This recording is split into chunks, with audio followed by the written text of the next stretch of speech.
Today on the grid, it's our 500th and something episode, and we are doing How Would I Edit Your Photo Day? My co-host, Mr. Kuna, is out gallivanting around today, so he's not here, but we're still going to have a lot of fun. We've got some news, of course. We got some cool prizes, and it all starts in just 32.4 seconds. Let's go! The Grid is brought to you by Platypod, the tripod alternative that is changing the world. Everybody has a Platypod. You should too. Go to platypod.com. Well, hi, everybody. Welcome to another live episode of The Grid. It's episode 500 and something. I don't really know the number, but it's a bunch, and, well, it's kind of annoying. Anyway, glad to have you guys here. Mr. Kuna is not here today. He's out gallivanting, so I'm holding down the entire fort myself, which is very exciting. He's out gallivanting out west, recording some classes for Kelby 1. He and Rampton Kazami are out there together, and they're doing Milky Way stuff. They're doing time-lapse stuff. They're doing landscape stuff. Jason, our director's out there, so we have Eric in a different Eric, not Eric Kuna. The other Eric, also known as the new guy. The new guy is in there, but he's really good, so we don't have to worry. You're in good hands today. Christina is on the moderation. Juan's on the camera. Ron's on the stream. Victor is standing by in case of any kind of emergencies. And we have lots of images submitted by our viewers today. A couple really quick news thingies.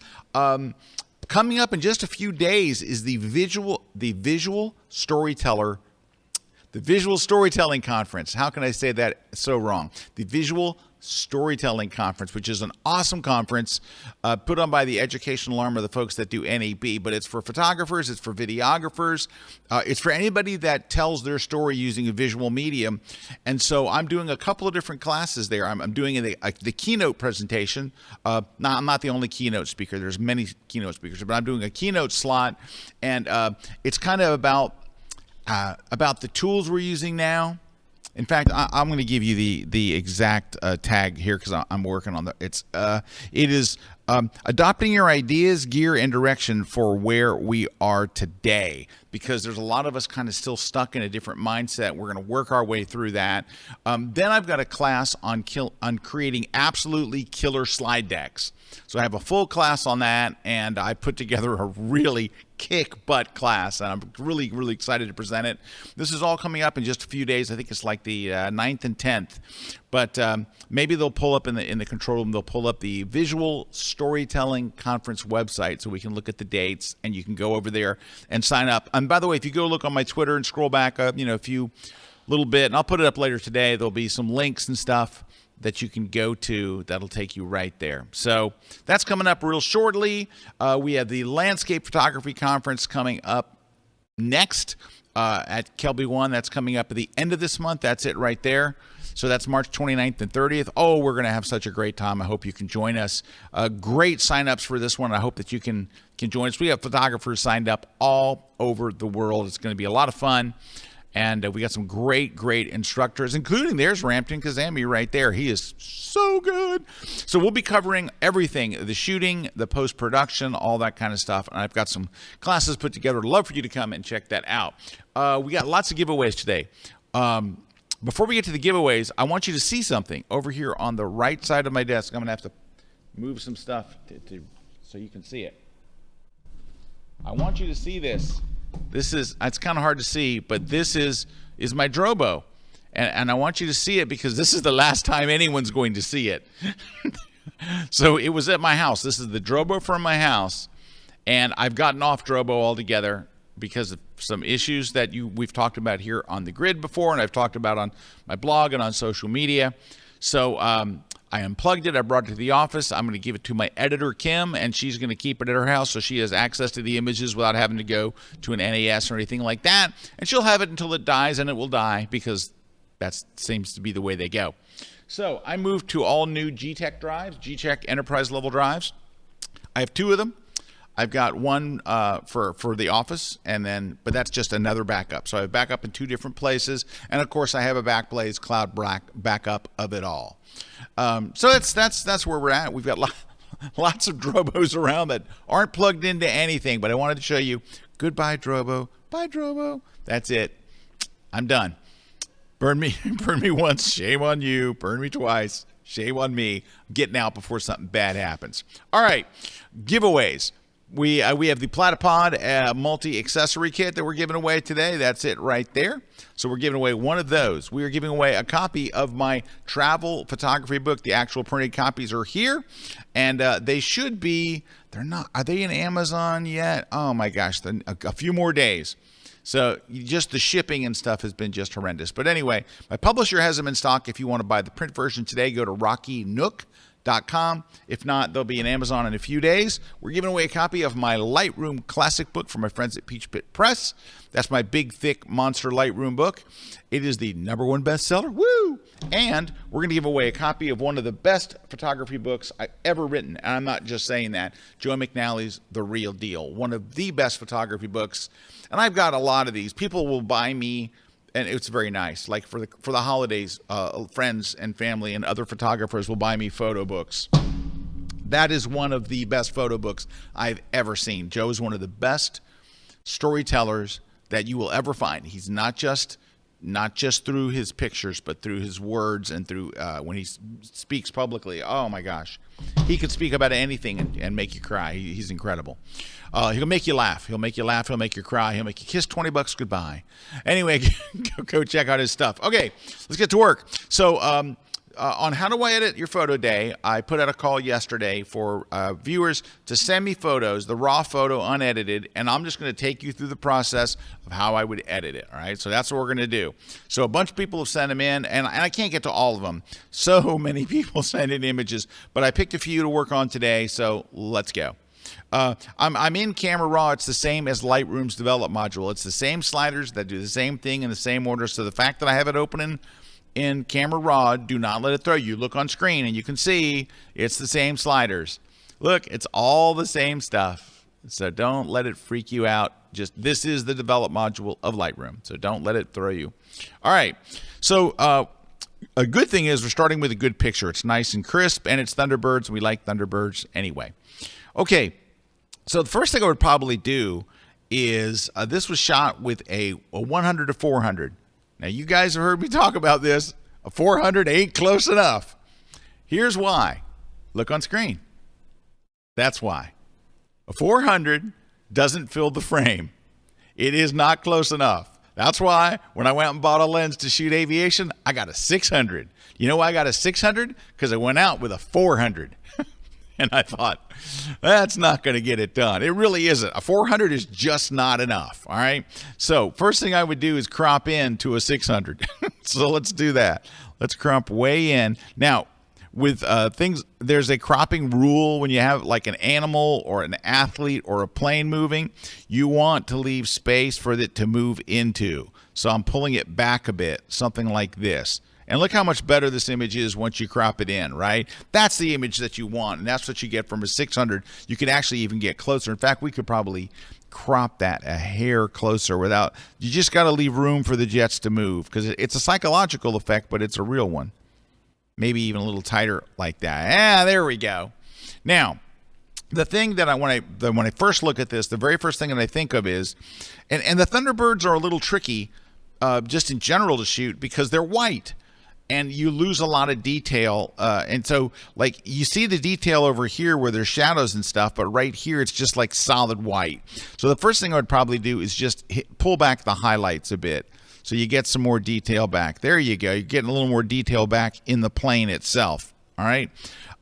Next, let's go ahead and hold the Shift key and double-click right on either auto whites or auto blacks just to kind of expand the tonal range.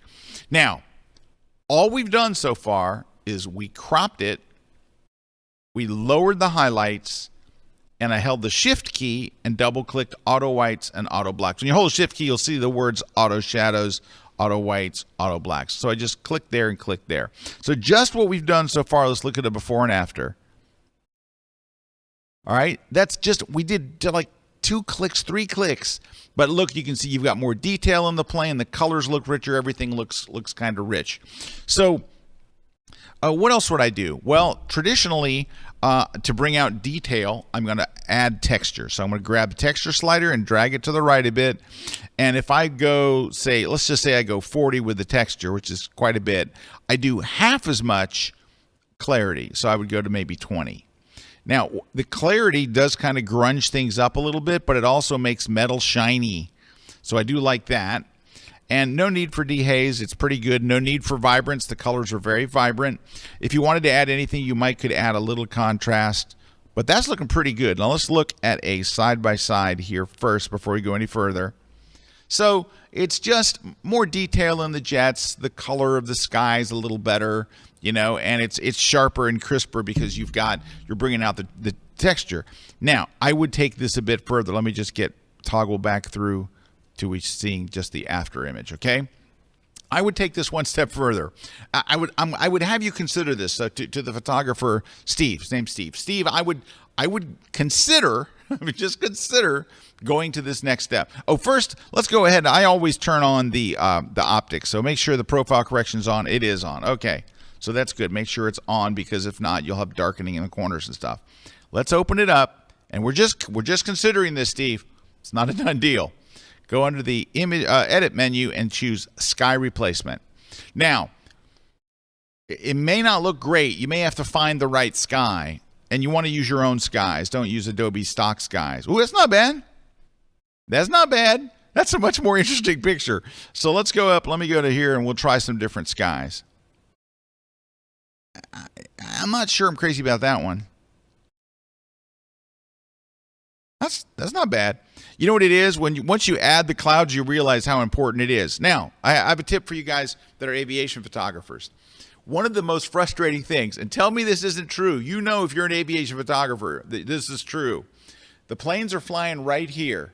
You're shooting here and there's not a cloud in the sky. You look to your left, there's clouds over there, there's clouds over there, but where you're shooting, there's never clouds. I don't know what it is, but at air shows, the clouds are always where you're not. Oh, by the way, if you see this, I have a boo-boo on my fingy. So it's all wrapped up in tape. Why is it wrapped up? Is it really bad? No. You know what it is? When you get a boo-boo on your fingy, you keep slamming it into stuff.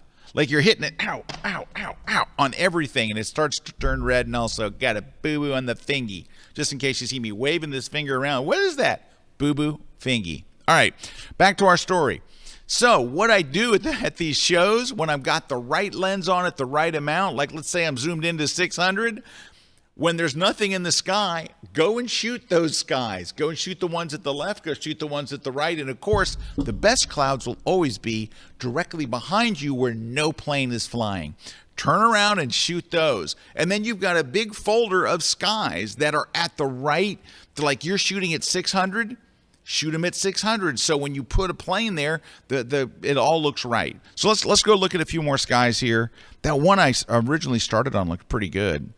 Yeah, you know what? Almost any of these look good, right? You would be hard-pressed to find one of these skies that doesn't look better than nothing, right? Where was the one that it started on? Oh, was it this one? Ooh, that's not bad. That's not bad there. All right, now we have to deal with something. Let's just go ahead and go with that because that's kind of nice. All right. The problem I've noticed, besides the fact that the screen is frozen and I've clicked OK already and it hasn't caught up. There it is. Okay. Is that you lose some of the trails from the engines, right? So I'm going to hide the sky for a second. See the nice smoke trails? I want to know why this one's not smoking here. This jet's smoking. This one's smoking. This one's smoking. No smoke here. Pop the smoke, Bo. Anyway, but you lose a lot of that smoke. So here's what we're going to do. Just for simplicity's sake, I'm going to flatten the image. You do not have to flatten the image. I'm just doing it so it's easier to see. What we're going to do is this. I'm going to add a new blank empty layer. And ready? We're going to go over here. Now, normally we're working with the move tool and stuff. We're going to click on the history brush. Here's how I want you to think of the history brush. The history brush is, ready? Undo on a brush. It's undo on a brush. If I grab the brush and start painting, it's going to paint it back to how it looked when I very first opened it. Now, we did a few things after I very first opened it. So what you could do is you could go to the history panel and see what you've done. Like you opened it, and then you did. So when I opened it, it already came from Camera Raw. It was already contrasty. It already had all the good stuff applied to it. So by default, it's going to paint it back in. Now, if I just go paint it back in, it probably is going to look really good. Hold the Shift key. Click once on where the trail starts. Hold Shift, and then draw a straight. It'll draw a straight line like that. Let's do it again. It didn't perfectly nail it here. Let's go over here. All right, so it's back. But it's kind of obvious, like you can see the dark blue around it. Don't worry about it. We'll fix that later. For now, draw a straight line. So click once, hold Shift, click again. Click once, hold Shift, and click again. All right, so what you don't want is that dark blue. There's a couple of different things we can try. Step one, let's just go through the blend modes and see if one of those blend modes will drop out the darker color. Sometimes it will. So let's just try that. Go dissolve, no. Darken, no. Multiply. Just go through real quick and see if any of them will drop out. Oh, there you go. Lighten, done. That's it. That's all we got to do. Go to lighten, and it dropped out that dark blue, and it's on its own layer. And sweet, it's back. So that is your sky replacement tip of the day. But anyway, it's a very nice shot. The last thing I would do, and that I always do, is sharpen the living daylights out of it. So let's flatten the image. Now, you can just go to Unsharp Mask or Smart Sharpen or whatever you want. I know a lot of you have the Topaz AI plugin that Eric's talking about all the time. That thing is magic. All you have to do is open it and click OK.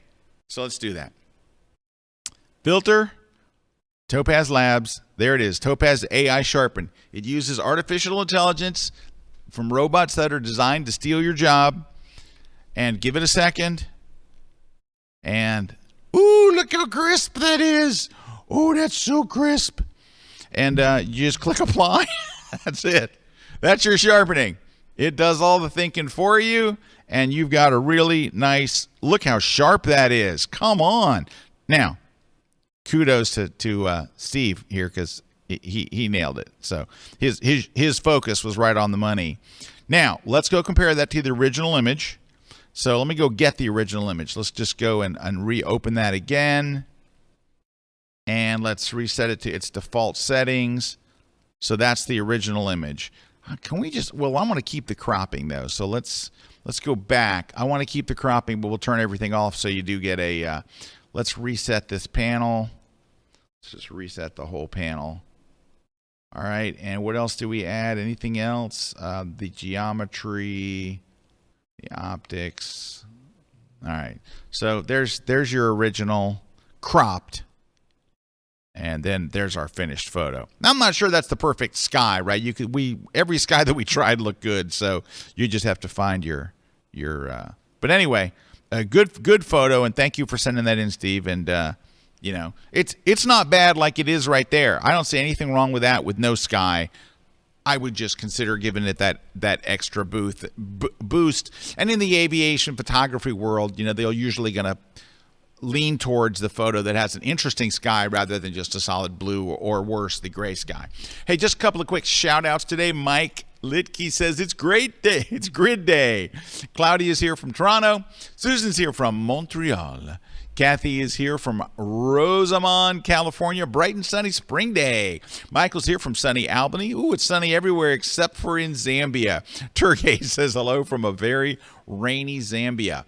Nina's here from sunny Pennsylvania. Lisa V from Atlanta.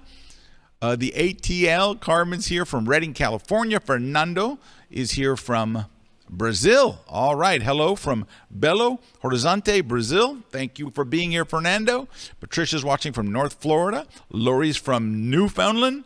And glad you guys are here. All right. Coming up next, don't forget, we're gonna take a quick look at the landscape conference that's coming up. And we got lots more images on how I edit your photo day. Don't go away. We'll be right back here on The Grid Live with No Kuna. It's No Kuna Day. Boo.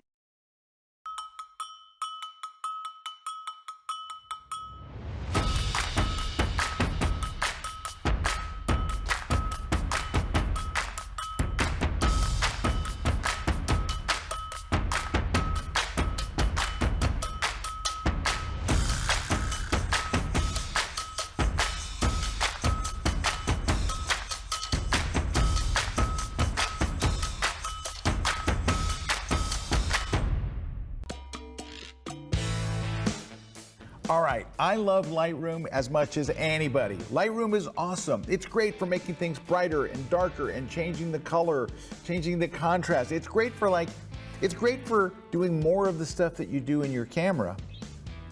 But Photoshop is where the magic is. And I just put together a class on one of the most magical parts of Photoshop. It's why you want to go to Photoshop. It's layers. I have a class on mastering layers, and the whole thing is project-based. I'm not just gonna go, here's how you delete a layer, and here's how you add a layer. No. We're gonna be able to build projects from scratch, and it's gonna be so much fun. You're gonna learn so many aspects. You're gonna unlock a whole new world of the way you work in Photoshop. You're gonna go through this whole class, and you're gonna go, holy cow, I can do this. There's not gonna be a single thing that I show you in this class that you're gonna go, I can't do it, it's too hard. Nope. Where do you find it? It's exclusively at Kelby1.com. Boris FX Optics is the definitive digital toolbox for image editing, visual effects, and optical filter simulation. Available as a plugin for Adobe Photoshop and Lightroom, and as a standalone application. Created by Academy Award-winning effects artists, Optics brings Hollywood-quality visual effects to your images. It's easy to explore your creativity with 174 unique filters. Choose from the thousands of installed presets. And use the comprehensive layer and masking system to turn simple photos into cinematic masterpieces. Add light with lens flares, light leaks and gobos. Add style with film stocks and looks. And with Optics 2022, add realistic particle-based effects like smoke, fire, sci-fi and more. All fully customizable to create a unique image. With affordable licensing options and a free trial version, there's no reason not to see for yourself why professional photographers, artists and designers love working with Boris FX Optics. Download it now. This segment of The Grid is brought to you by B&H Photo, the professional source since 1973. Hey, we're back. It is How Would I Edit Your Photo Day, and we got a beauty here. I will say this, we got lots of nice photos. You know, it's interesting because when you do the grid, you get hundreds and hundreds of photos, and a lot of them are like, ugh.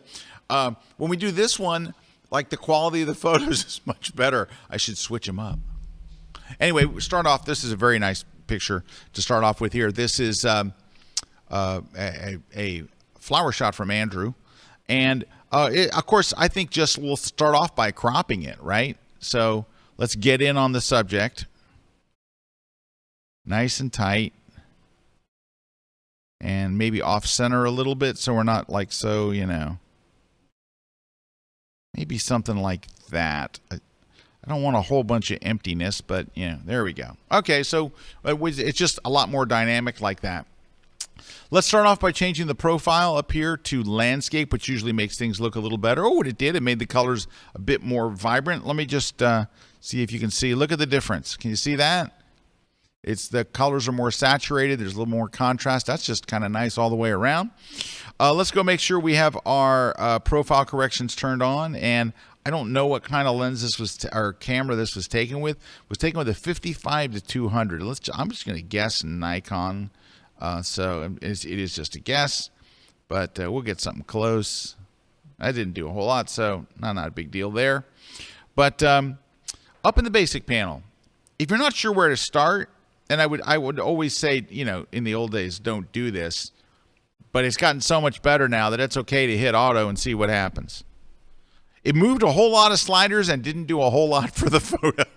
I guess it got a little more maybe contrasty because it spread out the whites and blacks. But if you don't like that, of course, you just hit undo. So we can do it manually. Let's go to the whites and blacks, hold that shift key, and let's set the whites and blacks. The whites look a little hot. I think they went a little too hot. I'm going to pull them back a little bit and maybe pull back the highlights a little. It's supposed to be kind of soft. I don't want to blow out those areas up there. You can see we're clipping the red channel a little bit. Usually it doesn't bother me if we're clipping one channel, but if we're clipping all the channels, then it's bad. I would add some texture and clarity, of course, to bring out the detail in the petals. My issue is, I don't know if you guys can see this at home. This area, I'm drawn to this area right here, and this is a very common problem with flower photography, is that the depth of field is so shallow, right, that this is out of focus, which is okay. This is kind of in focus, and that's really in focus. But this green area, it's kind of breaking, like it draws your eye. It's the center. It's breaking the color. It's not super sharp, but I think we can help that. Let's go to the masking tools. Let's go to the brush tool, and let's go down here, and let's go to sharpen. So you can actually, down here at the bottom, you can paint sharpness. Let's crank the sharpness way up, and let's paint over just that area. Well, that's better right there. That's better. Now let's go up and go to texture and clarity. Those will give it, they're actually adding different kinds of contrast, but that'll help it look sharper. Now I think it kind of looks nice and sharp. All right, so that's all pretty good. If I had to pick, I'm going to finish up here, but I think this branch here might have to go, or at the very least, these over here are going to have to go. But let's finish up inside here. So let me back off just a tad on there. And can I do fit? There we go. All right. I think maybe a darkening of the edges might be nice. Let's close the masking and go down to the effects panel. Right over here in effects, and let's go to vignetting and drag to the left to darken that up. Now, when I darkened it, it's nice because it kind of focuses the light on the flower, but it also kind of looks like blackish, grayish. So what you might do is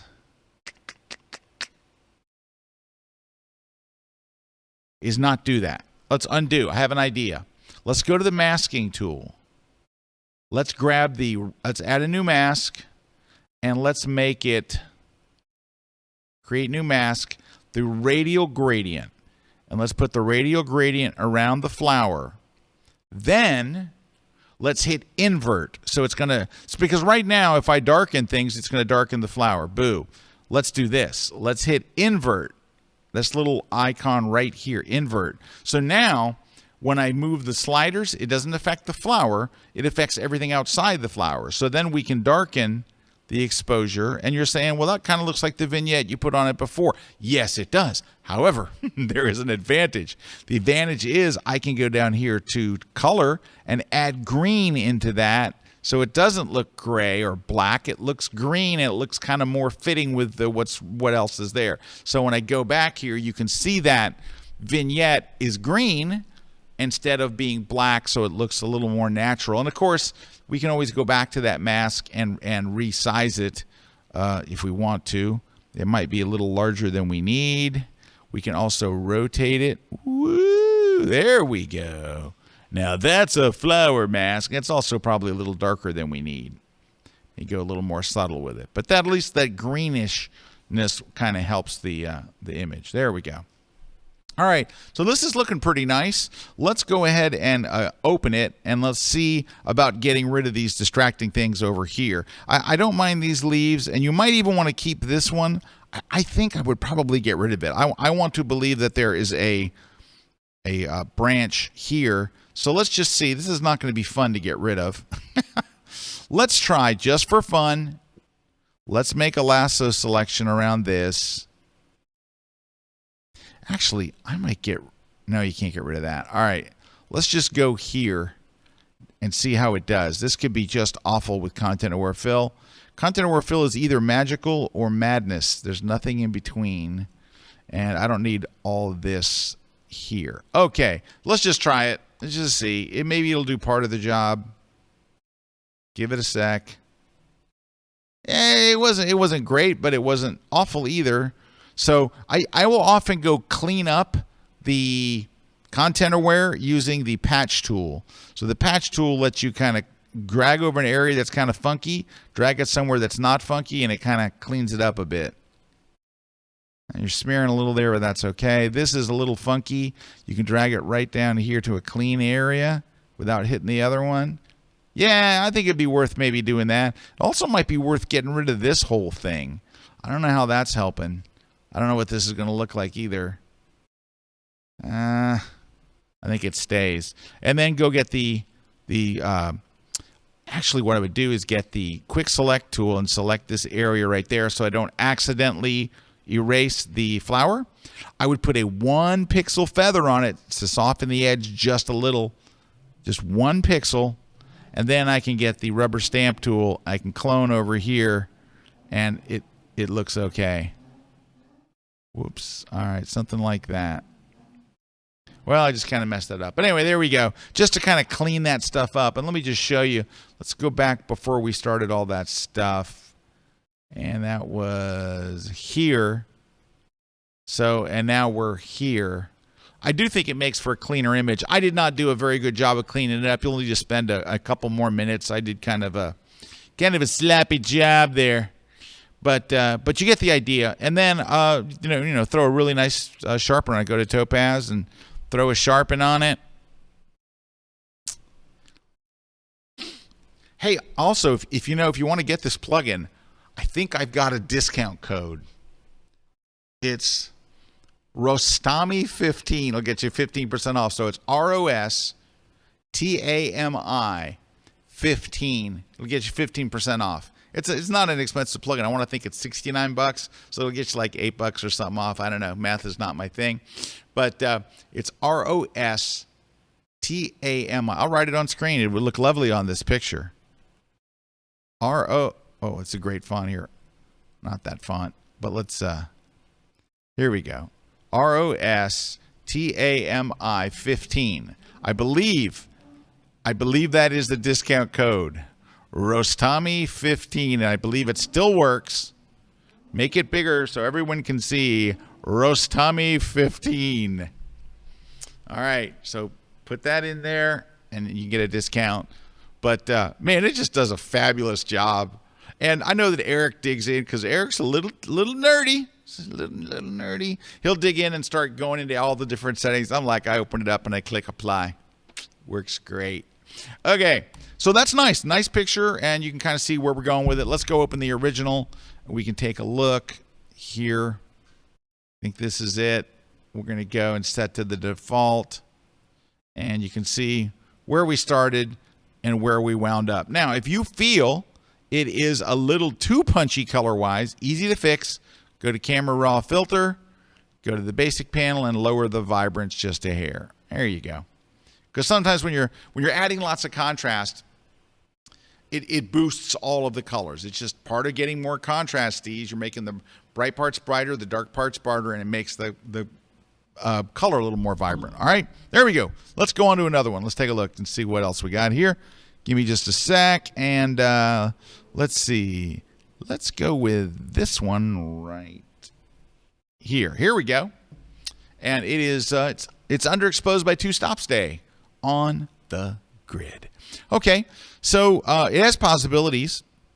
I kind of like, from what I can see, the composition. You got the sun cresting right there on the top of the mountain, and but it's all kind of dark.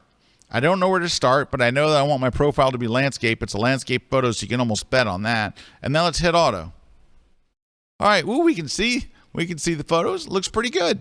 As far as like composition goes, I think we're pretty good. It's just still very dark. So I said it went up a stop and a 0.15. I think it needs to go a bit brighter than that. Maybe something like that. It looks like maybe the horizon line's a tad crooked. Let's go to profile corrections and then go to the next one down. Under optics, go to geometry and hit the letter A. And that says it's straight. I'm not buying that. Undo. Sometimes it does that. I think it just needs a little bit of rotation like that. And then you can hit constrain crop. It'll crop away the edges. Yeah, I just needed a tiny bit there. It also might have a little bit of lens distortion that's making it look a little... Nah? We'll leave it as is. Okay, sky. Let's work on that. Let's go to the masking tool.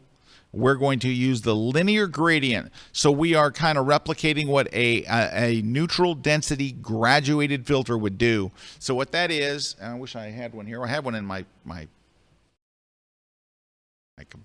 camera gears on the other side of the wall. Picture a rectangle.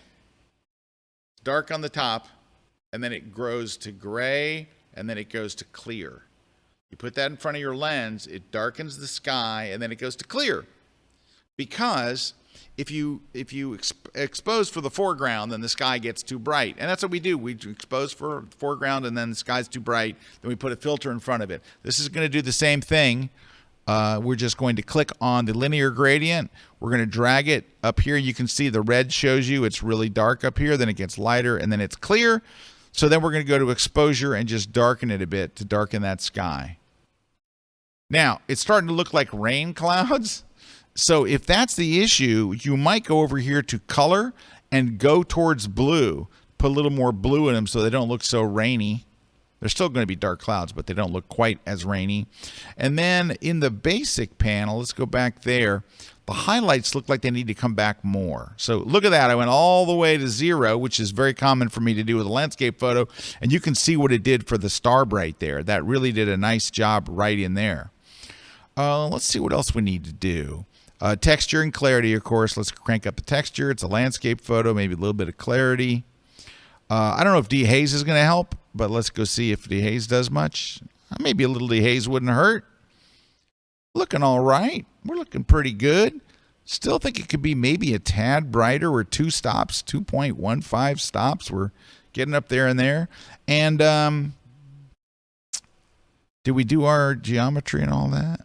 Yeah, we tried that. We already did the optics. Let's want to make sure I didn't forget it. We're looking all right. Let's just, I mean, if we do a side-by-side, obviously it's kind of unfair because this photo started off very dark, right? Started out like, 2 stops underexposed. So let's go back to the original. Let's toggle through these dumb things here to get back to the original.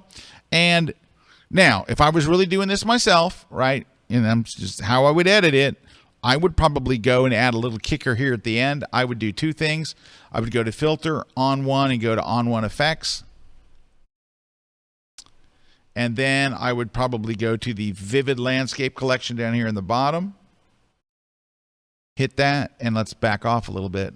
There we go. And look through the different presets that are here. Well, that first one's kind of nice. So let's look at the before and after here. It's before and after. So you can see it's sharpening the photo. It's adding a vignette. Look how the sun comes out with that. Might be a little much. So you might think, well, so there's a fade slider in here. Look in the top left corner in VL1. That's the preset I'm using. If you think the preset's a little too punchy, which I think it is a little too punchy. Now, I didn't look at the other ones. I could look at number 2. Yeah, that's a more subtle version of the same thing. I was going to show you how to just click on the preset, right, and then use the fade slider to back it off. But VL2 looks like the same thing, just less. VL3 is a lot more blue in the sky. VL4 is kind of nice, just a brighter image all the way around. 5 is good. 6 is good. I'm still liking that first one. I think I'm just going to fade it just a little bit. All right, and of course you could add more filters and things if you wanted. One of the filters I like, I'm going to try it. Let me add the filter, and it's called Sunshine. And so let's see how that looks. There's the sunshine. Let me just hide it from view. Didn't do a darn thing. Thanks, Sunshine, for nothing. Oh, there's a little more. There we go. I hit strong. I got us a little bit more, and you can also choose the warmth of the sunshine. That looks pretty good, I think. Hit done. Now, what we did is a finishing move. It's not like the make it or break it thing. Here's before and after. There's before. There's after. I do like the after. It might be a little too vibrant, like the colors might be a little too punchy. A little too punchy. You know how to get rid of them, right? You know how to get rid of the punchy colors. You just go back to camera raw filter and lower the vibrance just a hair, which I think it's probably getting a little too punchy. And lastly, sharpen it to death. Sharpen it to death. Filter, topaz, sharpen. Give it a second until it says updated and click OK.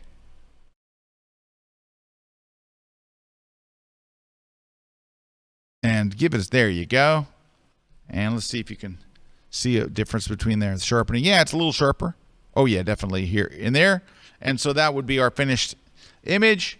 Let's go look at the original.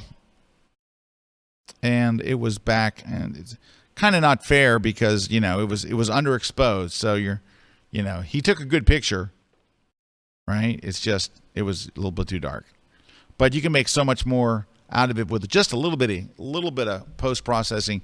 Goes a long way. Hey, we've got a few more images to look at. After the break, we're going to look at some more images that folks sent in. Take a look, see what we can do. Don't go away. We'll be right back. Hey everyone, I'm professional landscape photographer Ian Plant, and right now I am in the Upper Peninsula of Michigan along the scenic south shore of Lake Superior to do some winter landscape photography. And what brought me here is the amazing ice formations that you can find along the sandstone cliffs and caves of this region. And while I'm here, I'm going to share with you some of my favorite tips and techniques for taking amazing winter landscape photos. I'm going to talk about finding the best winter landscape subjects and creating dynamic compositions and visual designs that will draw the viewer deeper into your photograph. I'm also going to talk about the best light, color, and weather for winter landscape photos.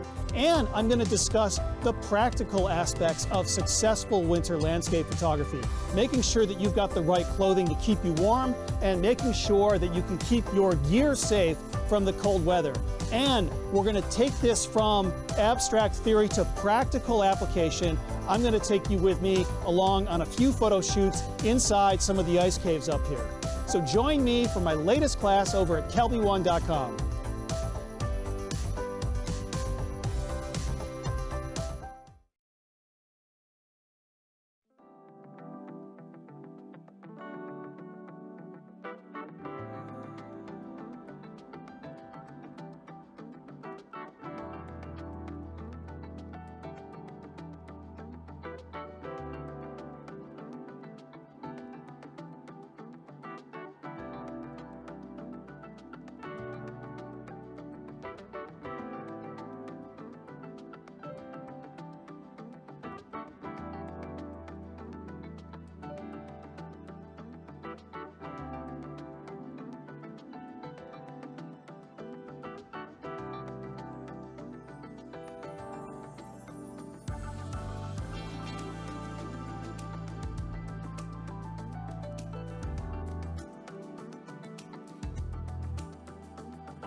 This segment of The Grid is brought to you by Canon. Welcome back, my friends. We are looking at how I would edit your photo. Let's take a look at what we see on screen here. We've got a nice image. It is underexposed. By the way, if you have a choice of underexposed or overexposed, like if you're going to make a mistake exposure-wise, you're better off to overexpose by a little than underexpose. Why? So like if you're looking at your camera, you think, I think that looks a little dark, but I can fix it later. You'd rather say the sentence, it looks a little bright. Here's why. The place that noise shows up in your photos the most is in the shadows. So if you have to take a photo and make it brighter, whatever noise is there gets exaggerated. You will see more noise. If you're too bright and you have to lower the exposure to make it right, there's no increase in noise whatsoever. None. So underexposing bad, overexposing a little good. Just don't clip your highlights. But if you have to go, if you're going to make a mistake with your exposure, I'd rather look on the back of my camera and see that it's a little too bright because I'm not going to lose any quality. If it's a little too dark, I might get some noise and stuff like, not like that, that's the end of the world, but you know what I mean. All right, let's take a look at our image. So nice image. I like the guy. I kind of like the expression and everything. He's not looking right at the camera, but it looks like he kind of caught a nice moment. He's got a nice smile. I love when you look at somebody and it looks like a nice person. You're like, yeah, all right. So let's go ahead and hit auto and just see what that does. Okay. Auto, boom, right there. Got our exposure pretty much right where we needed it, just in one click. All right. course, we have a color issue. He's very, very blue. All right, and that's just, we didn't change the white balance on our camera, so he's going to look blue. Easy enough to fix. You could try any of the built-in presets. Let's try auto and see how that looks. Probably going to look okay. Yeah, look at auto. Just boom, auto white balance, done. Or you could choose, whoops, let's go to white balance. Daylight, no. Cloudy, nope. Shade, shade's not bad. I don't think I like it as well as auto. Tungsten is going to be very blue. Fluorescent, no. Flash is not bad. Auto's pretty good. I think auto's good enough to where auto will be it. But if you really wanted to make sure, because I'm looking at this gray in his coat and it looks gray. But it might have a tinge of blue. People generally look better warmer. So if I'm going to make a mistake on my color, I'm going to make them a little warmer. So let's just go and add a little more yellow. Go to temperature, add a little more yellow in. Get that gray really neutral. There we go. I think right there, that little move looks pretty good. You might also go to this side of his face and add a little, just open it up a little bit. Let's go to the brush, go to the masking tool. Hit brush, go to exposure a little brighter, and maybe just brighten that side of his face just a little bit. There we go. That's all looking pretty good. I would probably get rid of these lights over here. You don't want something bright drawing your attention over here or over here. Can we get rid of it in Lightroom or Camera Raw? It's possible, but it's an absolute certainty in Photoshop. So let's just go to ow. I wasn't done. Let's go back to that shot. I wanted to, it's a guy, so I'm going to bring out texture. Would not do this on a female. On photos of women, I don't want to see all the craggly stuff in the skin, but on guys, it looks pretty good. Let's add just a tiny bit of clarity. And a lot of, that clarity is looking a little funky. Maybe not so much clarity. A little more texture looks good. All right. And am I seeing any blue in his, are you seeing blue in there? Depends, because like I'm looking on my laptop monitor, it looks pretty okay. I'm looking on the studio monitor, it looks a little blue. I'm going to go with the laptop. And you know what, though? I think there is a little blue. I'm going to go towards pink and get rid of some of the green.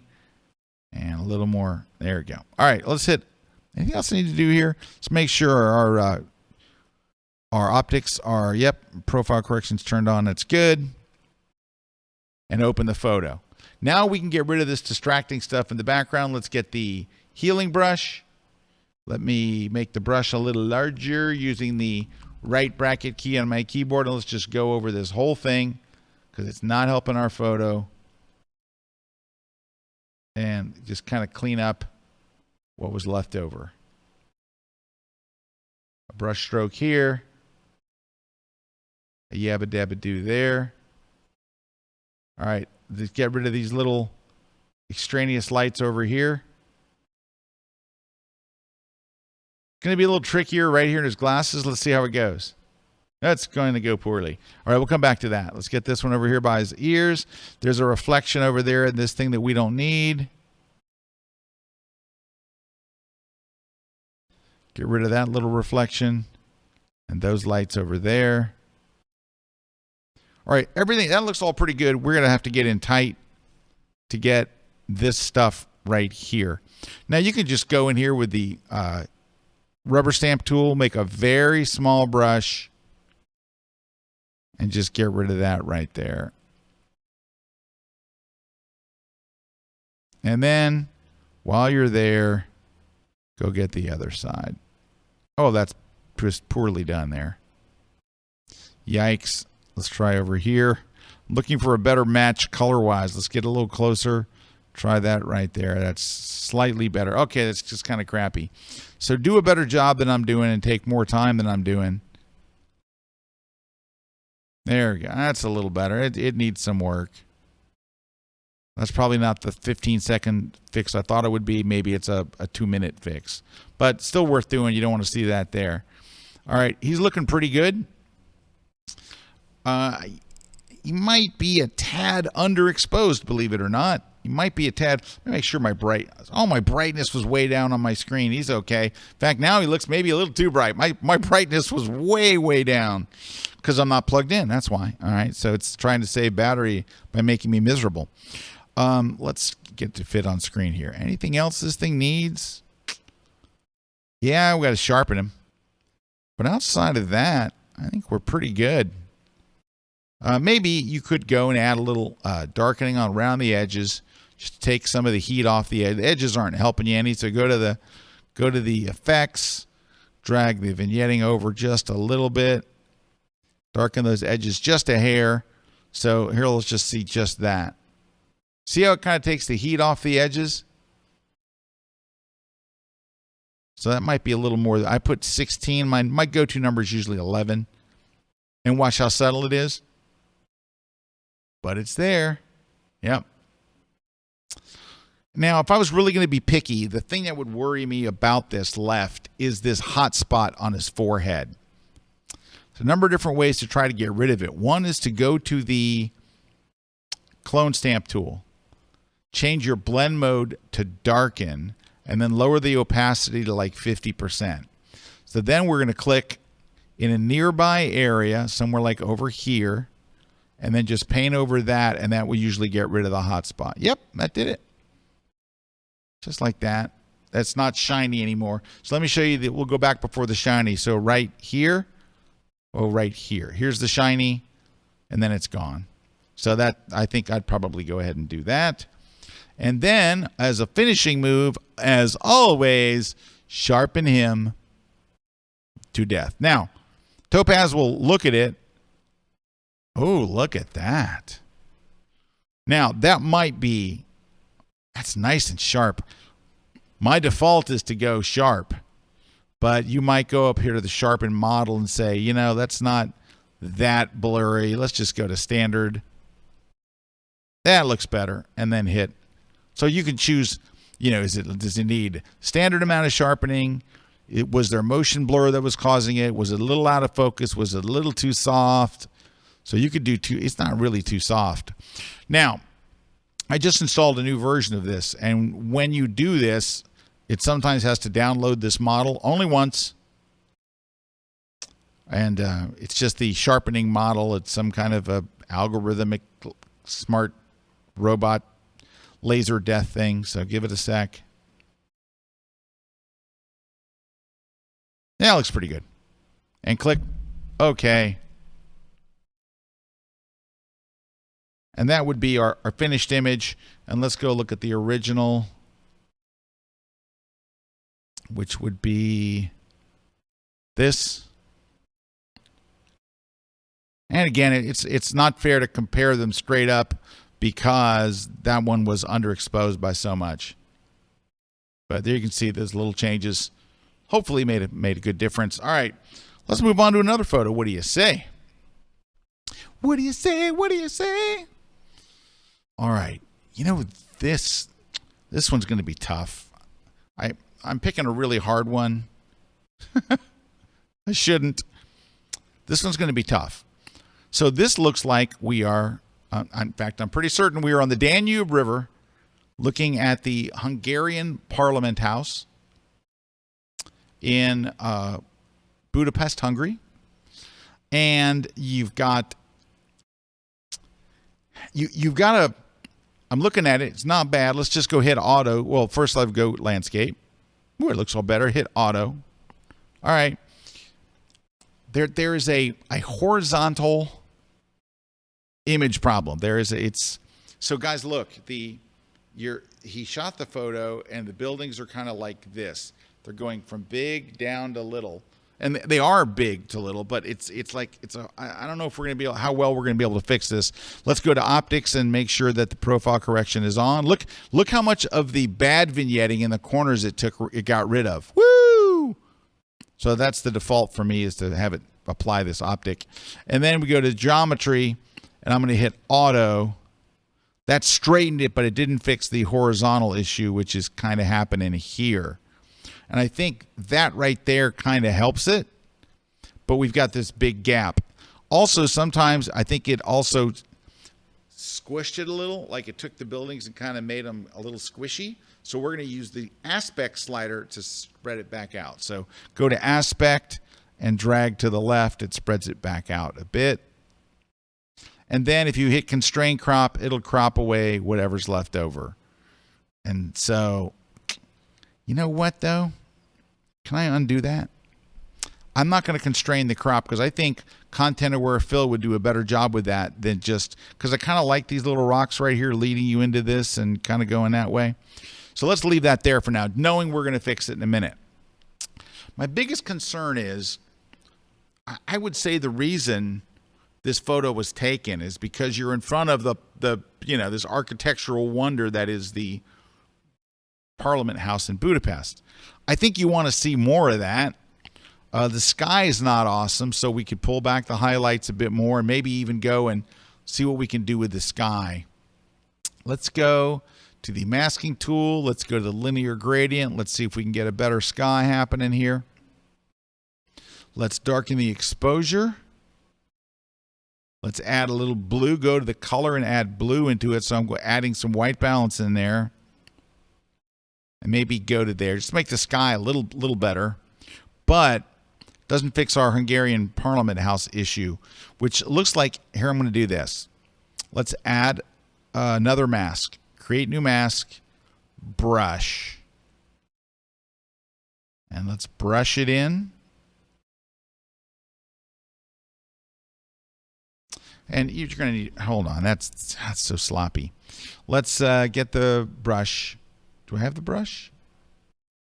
Where'd my brush go? Bring back my brush. All right, well, my brush went away. So let's just go create new mask, brush.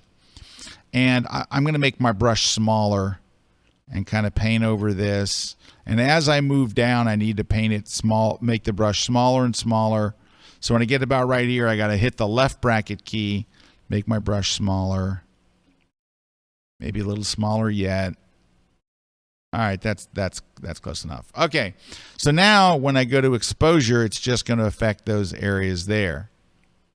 Now they look a little bluish, so I might go and add a little yellow in there.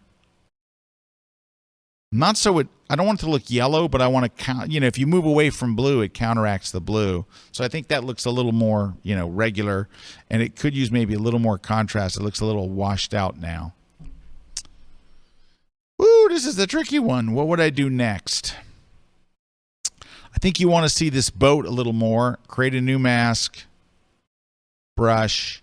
I think this boat obviously is a key part. And don't forget its reflection in the water. And let's just make the whole boat a little brighter. And maybe warm it up a little bit. Go to the temperature a little to the yellow. All right. So now we can do our minor little things here and add some texture, add a little clarity, maybe some dehaze. Yeah, I think dehaze. Oh, that's helping over here at the Parliament House a lot. Now I think we can make the whole thing a little brighter. All right, it's getting better. A little more contrast. Woo, it's getting better. A little clarity to make the water shiny. Oh, I like shiny water. Okay, let's hit open. Let's go fix those gaps. So you're going to get the magic wand tool and just click in that white area. Now, there's a trick to make Content Aware Fill work better. Once you have your selection in place, right now it's all selected nothing. It's just selecting nothingness. Can you show me real quick? Thank you. What we're going to do is we're going to take the selection of nothing and we're going to expand it into our photo a little bit. We're going to go 4 pixels into our photo, 4 pixels in, and then that 4 pixels is going to kind of tip Lightroom off or in this case, Photoshop. This is the stuff we want.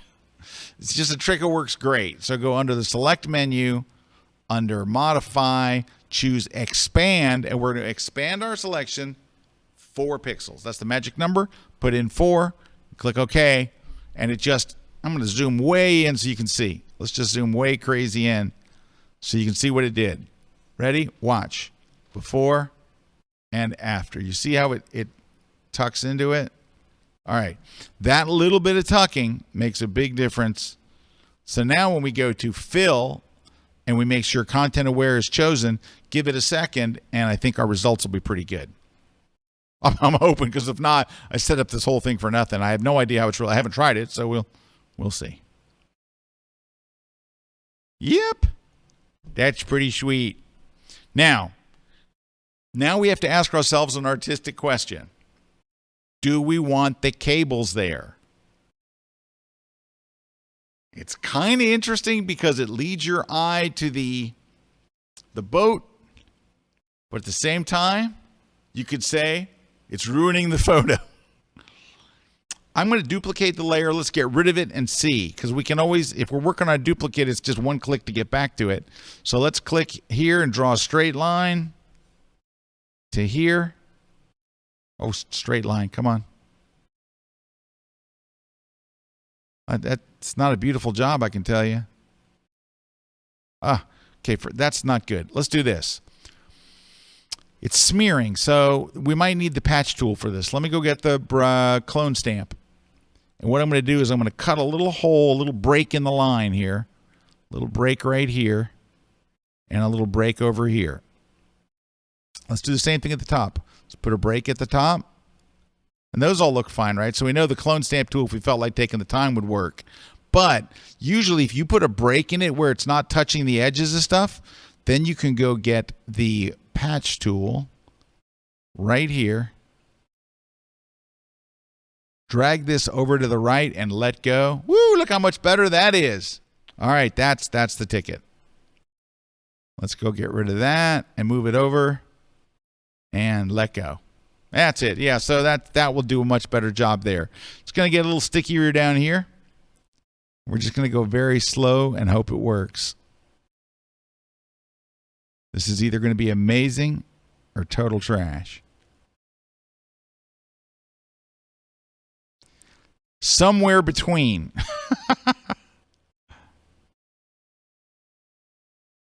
Not amazing.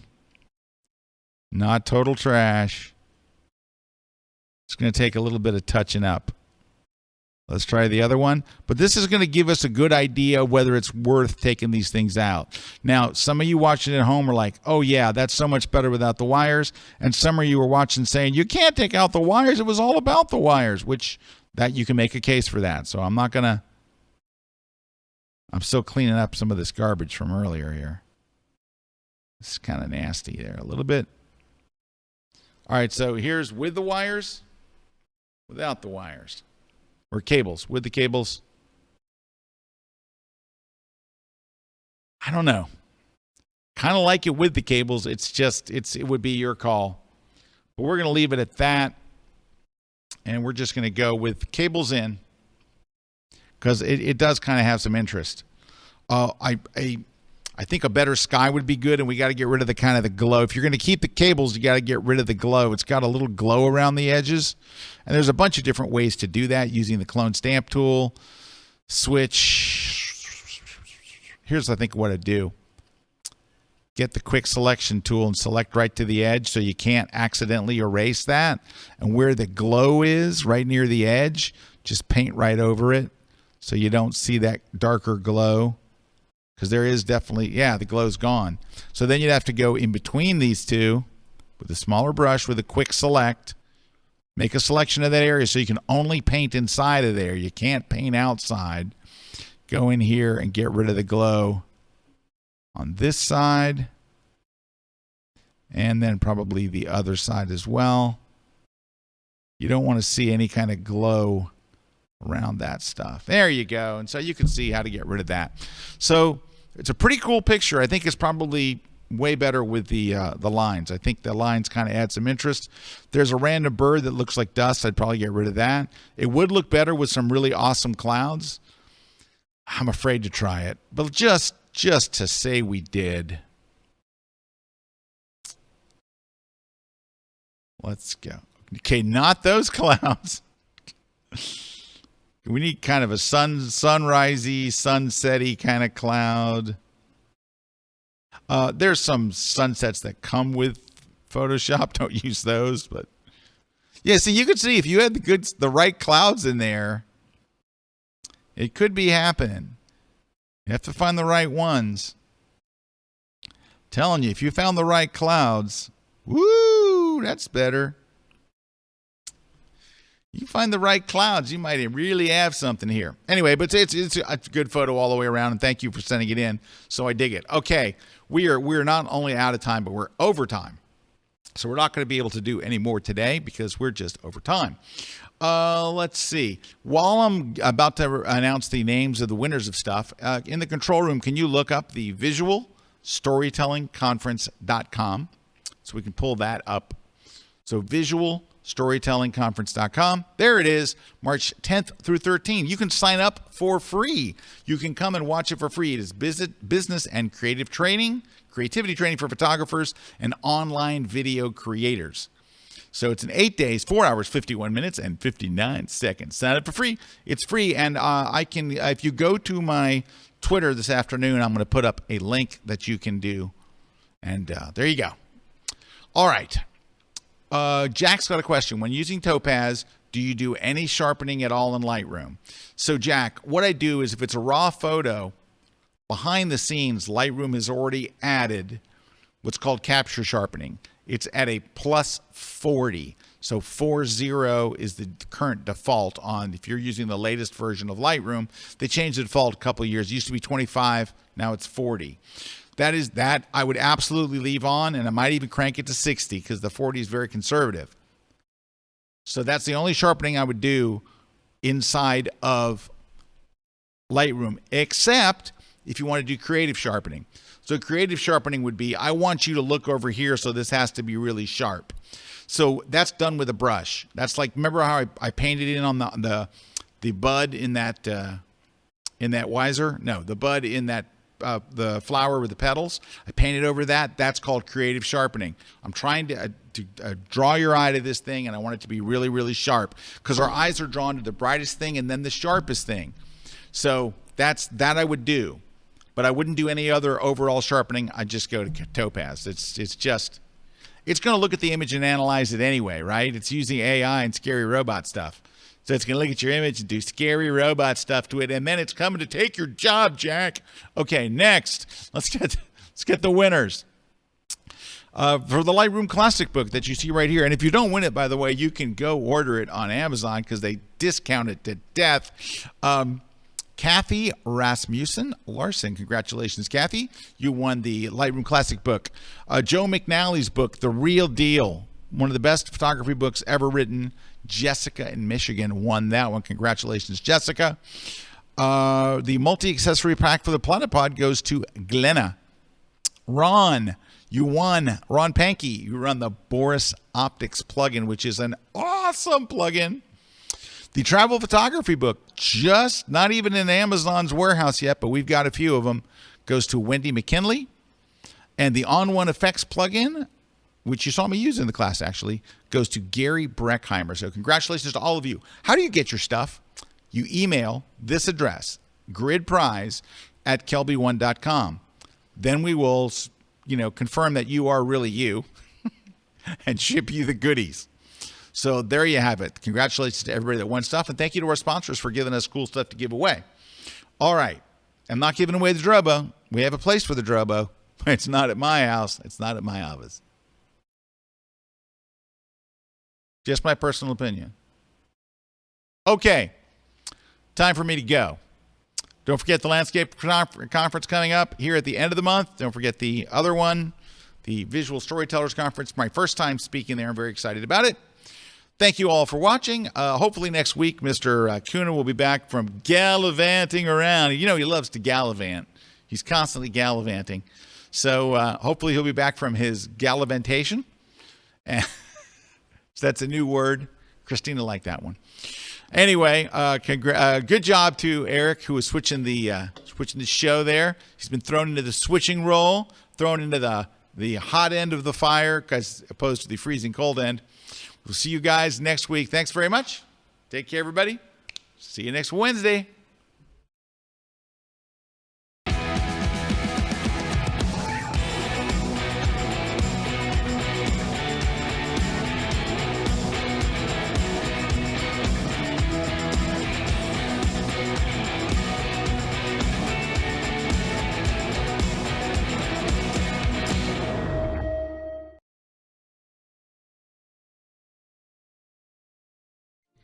Hi, my name is Ibarian X Perella. I'm a photographer, as well as the host and producer of the Candid Frame Photography Podcast. And you may also recognize me from another course that I taught here at Kelby 1, my course on street photography. Well, this course is something different. It's teaching you how to become your own best editor. Now, regardless of how long you've been making pictures or how experienced you are with a camera, there comes a time where you have to be able to assess your own work. Not whether an image is good or bad, but what that body of work means and what you want to do with it. And that's the role of the editor, and that's what I'm going to teach you. I'm going to teach you my own personal process and how I use Adobe Lightroom Classic to look at images from a shoot or a project and discern which of those images are the best and translate them into a gallery, a spread in a magazine, or a book or an exhibition. All those pictures that you love to create into something that has greater meaning than whether that picture looks good as an individual photograph. This course is a lot of fun, and it's a breakthrough for many that I've taught in my in-person and online workshops, and I'm looking forward to sharing that with you. Join me on my course on Kelby 1. You're bound to have a lot of fun.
This segment of The Grid is brought to you by Platypod, the world's most compact tripod base.